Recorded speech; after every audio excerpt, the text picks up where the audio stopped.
السلام عليكم ورحمة الله وبركاته. بسم الله والحمد لله والصلاة والسلام على أشرف الأنبياء والمرسلين نبينا محمد وعلى آله وصحبه ومن تبعهم بإحسان إلى يوم الدين أما بعد. فمرحبا بكم جميعا إخوة وأخوات في القناة في هذا الدرس المبارك.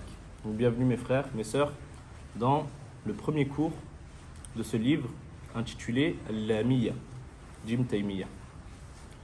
Comme je vous le disais en introduction, avant de rentrer dans l'étude du livre, Inch'Allah Ta'ala, on va faire un rappel sur l'étude de la science.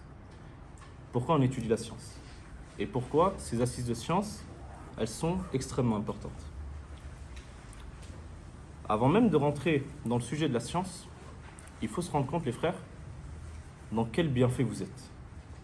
Allah subhanahu wa ta'ala, il vous a choisi, il vous a élu pour venir étudier la science ici en Égypte.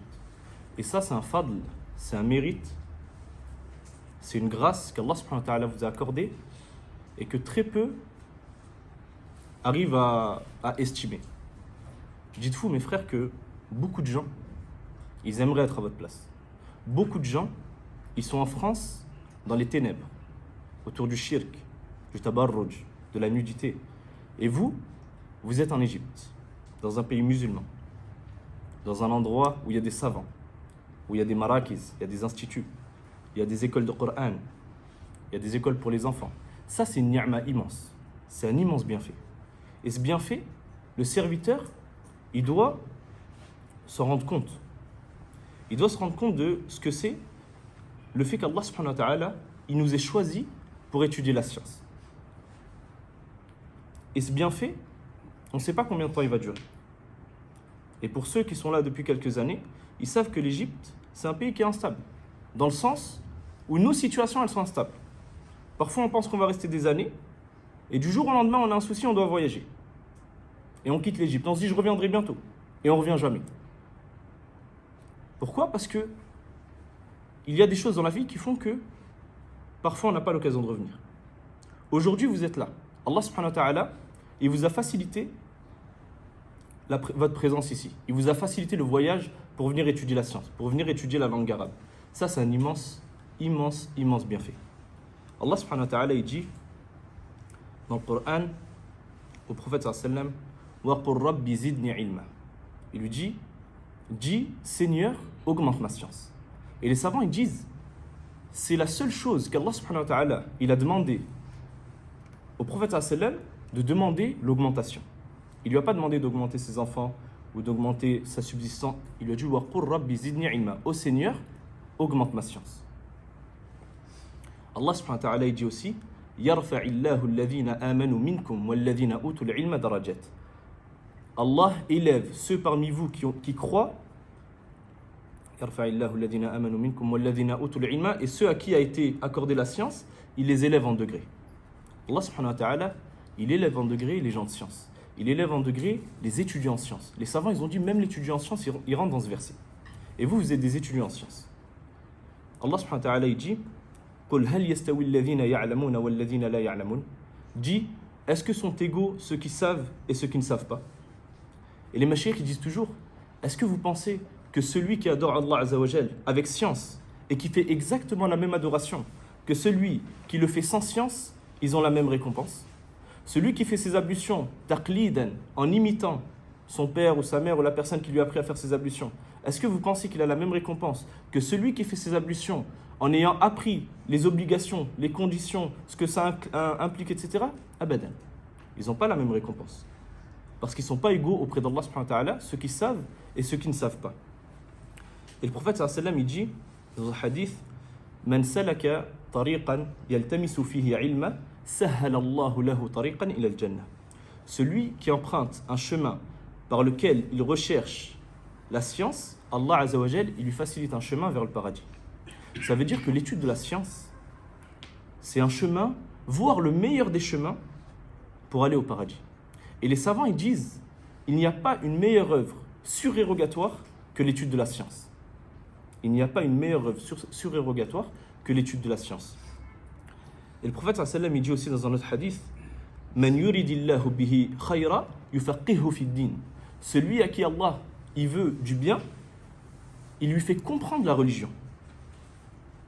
Et les savants, ils ont dit bimafhumil mukhalafa, en comprenant le sens contraire, celui à qui Allah Azza wa Jal, il n'a pas accordé de la science, c'est qu'il lui veut pas du bien. Subhanallah. La science, c'est quelque chose d'immense.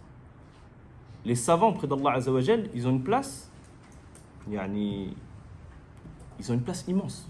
Au point où certains savants, ils ont posé la question, qui est le meilleur, le savant pieux ou l'ange? Et certains savants, ils ont dit, le savant pieux, il est meilleur que l'ange. Subhanallah. Le but, c'est pas de citer énormément de hadiths ou de versets sur l'étude de la science. C'est pas le sujet du cours d'aujourd'hui. Mais ce que je veux vous faire comprendre, c'est que Allah subhanahu wa ta'ala, il vous accorde un bienfait. Et il m'a accordé un bienfait. Et je me fais ce rappel à moi le premier. Tous les rappels que je fais, je me les fais à moi le premier. Il nous accorde un bienfait. Les frères, on s'en rend pas compte. On s'en rend pas compte. Et le minimum à faire, quand Allah Azza wa Jalla il nous accorde un bienfait comme celui-ci, c'est d'être reconnaissant. Et le minimum de la reconnaissance, c'est quoi? C'est de profiter de ce bienfait. Allah Azza wa Jalla il t'accorde un bienfait, t'as pas à le délaisser. Taïb, qui délaisse ce bienfait? Celui qui n'est pas sérieux dans l'étude. Allah il t'a accordé l'occasion d'étudier. À toi d'être sérieux dans l'étude, de ne pas perdre ton temps. T'as pas dépensé ton argent, t'as pas délaissé ta famille, t'as pas délaissé ton travail, t'as pas délaissé ton pays pour venir jusqu'ici. Et quand t'as fait tout ce qui est difficile, il te reste juste à faire le plus simple, étudier avec sérieux, on perd notre temps. Et on n'étudie pas avec sérieux. Et on ne révise pas assez ou pas beaucoup, on perd beaucoup de temps. Non. Allah Azza wa Jalla nous a donné un bienfait immense. Peut-être que ce bienfait ne revient pas. Peut-être demain en voyage, on n'a plus l'occasion d'étudier la science. Là, vous avez l'occasion, les frères, d'apprendre la langue du Coran.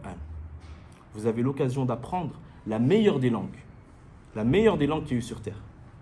Allah Azza wa Jalla, il a choisi la langue arabe, la meilleure des langues, pour descendre le meilleur des livres, sur le meilleur des prophètes, sur la meilleure des communautés. La communauté de Mohammed sallallahu alayhi wa sallam. Ça, c'est un bienfait immense. Vous avez 1 an, 2 ans d'ijtihad, de travail assidu, de révision assidue, pour prendre des bases solides dans la langue arabe. Une fois que ces bases solides, elles sont prises dans la langue arabe, chacun il fait ce qu'il veut. Celui qui veut continuer l'étude de la science, il continue. Celui qui veut faire autre chose, qui veut travailler ou pas, mais il aura fait ce qui lui est obligatoire. Il aura appris ce qui lui permettra de comprendre le Coran et la Sunna. Et moi, je vous pose la question, les frères, et les frères et les sœurs dans le canal aussi. Yani, si demain la mort, elle nous prend, et qu'on est présenté devant Allah subhanahu wa ta'ala, et qu'on n'a pas appris la langue arabe, on n'a pas appris notre religion, et qu'il nous demande, s'il nous demande, yani, pourquoi on n'a pas appris?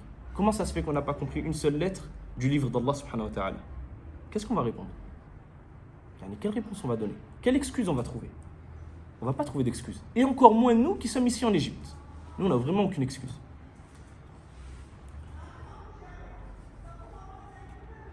Les gens, il faut comprendre qu'ils vivent dans les ténèbres. Et quand je dis les ténèbres, j'exagère pas.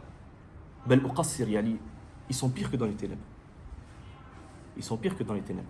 Ils vivent dans des pays qui les détestent. Nous, on vit dans un pays où les gens ils nous respectent, ils nous aiment. Tout ça, c'est ni'ma. On est dans des bonnes conditions pour étudier.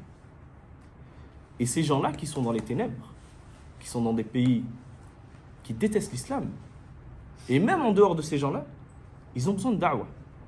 On a besoin d'étudiants en sciences. Certaines personnes, ils disent, on a assez d'étudiants en sciences. Wallah, on n'a même pas assez d'étudiants en sciences pour une seule ville.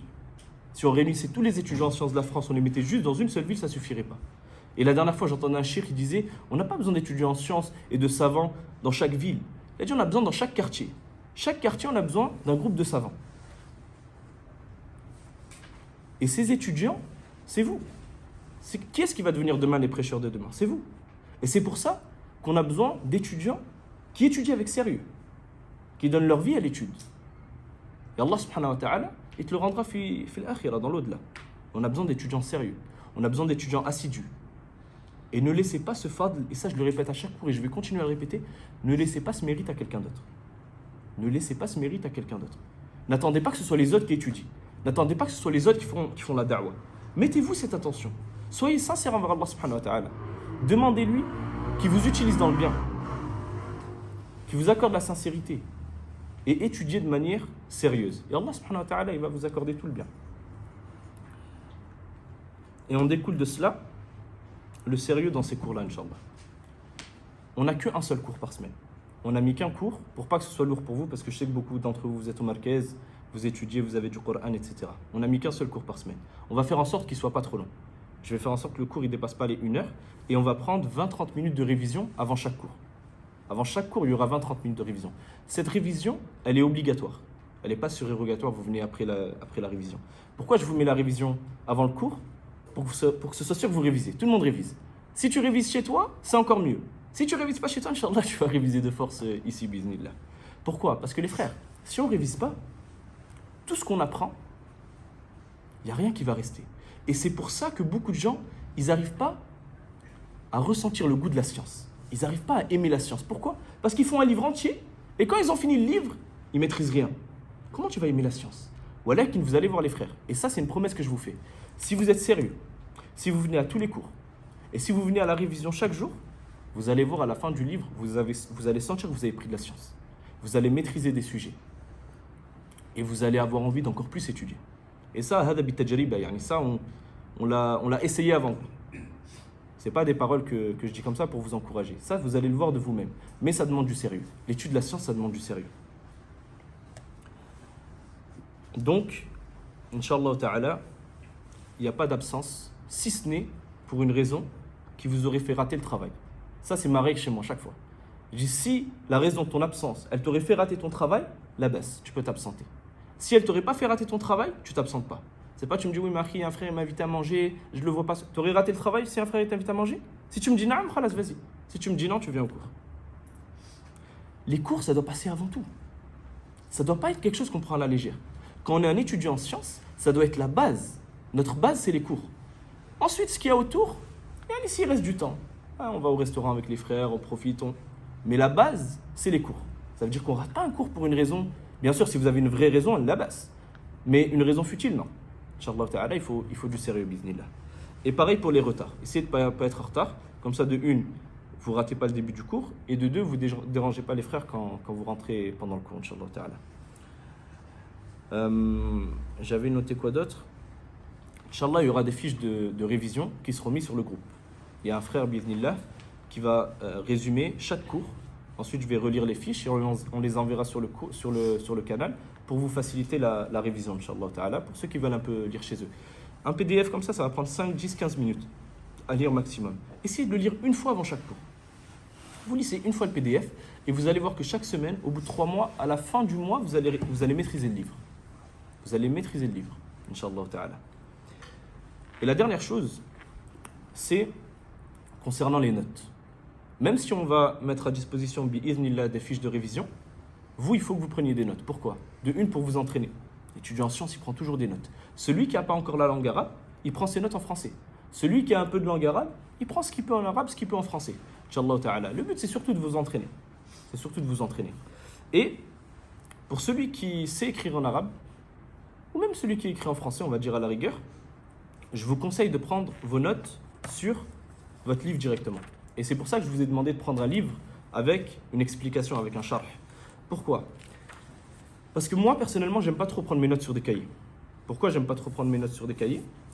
Parce qu'on revient rarement à nos cahiers. On se retrouve avec 50 cahiers différents, avec des notes. On ne sait même plus qu'est-ce qu'on a écrit dans tel ou tel cahier. Moi, je préfère prendre mes notes sur le livre. Pourquoi? Parce qu'en fait, ces livres-là, c'est des livres de base. Al-Lamiyya, vous allez l'étudier plusieurs fois. Je sais que là, il y a des frères qui sont dans le programme de Cheikh Walid. Vous allez le refaire avec Cheikh Walid, Inch'Allah ta'ala. Le but, c'est de réunir toutes vos fawaïd, tous les enseignements bénéfiques que vous avez étudiés dans le même livre. Ça veut dire que là, aujourd'hui, vous allez prendre des notes. À la fin de vos notes, vous écrivez, par exemple, un signe pour Saïd, par exemple, Abu Nusayba. Vous savez que cette faïda, vous l'avez notée de Saïd Abu Nusayba. Demain, quand vous ferez ce livre avec Cheikh Walid, vous mettrez, par exemple, un waouh. Chaque fois que vous mettez une faïda, un enseignement bénéfique. Comme ça, vous vous rappelez que cette faïda, vous l'avez pris de Cheikh Walid. Le jour où c'est vous qui allez enseigner ce livre, ou bien que vous allez le réviser, vous savez chaque faïda de qui vous l'avez prise. Et vous ne vous retrouvez pas avec des choses, vous ne savez pas d'où elles viennent. Et si, par exemple, vous lisez dans un livre, vous lisez dans n'importe quel livre, et que vous tombez sur une faïda qui peut vous servir dans ce livre-là, par exemple, vous allez venir la rajouter dans votre livre. Donc à la fin, vous allez vous retrouver avec quoi? Vous allez vous retrouver avec l'explication que vous avez étudiée, en l'occurrence ici avec moi, l'explication que vous avez fait avec un autre shir, et l'explication d'un shir qui est déjà imprimé dans le livre. Là, par exemple, on a pris l'explication de shir Abdel Karim al-Khudayr. Ça veut dire que là, dans ce livre, j'ai 4 ou 5 explications. J'ai l'explication de shir Abdel Razak al-Badr, de shir Salih Suhaimi, de shir Walid et de shir Abdel Karim al-Khudayr. Ça veut dire que si je veux relire mes notes, j'ai tout ça dans mon livre. Et c'est pour ça que tous vos livres que vous étudiez, il faut qu'ils soient comme ça. Je vous montre à la caméra, je ne sais pas s'ils voient. Et après, je vais vous montrer. Je ne sais pas si vous voyez, c'est au crayon gris. Il faut qu'il y ait des notes. Vous allez avoir toutes vos pages, ça va être rempli de fawaïd comme ça. Que des notes. Et ça, c'est selon moi la meilleure façon d'étudier un livre. D'étudier un livre, surtout des livres de base comme ça, qui sont des livres qui sont très importants. Je pense que par rapport à cette introduction qui était un peu plus longue que prévu, c'est à peu près tout. Barakallahu fikoum. Coupe ça et comme ça on commence le cours, Inch'Allah.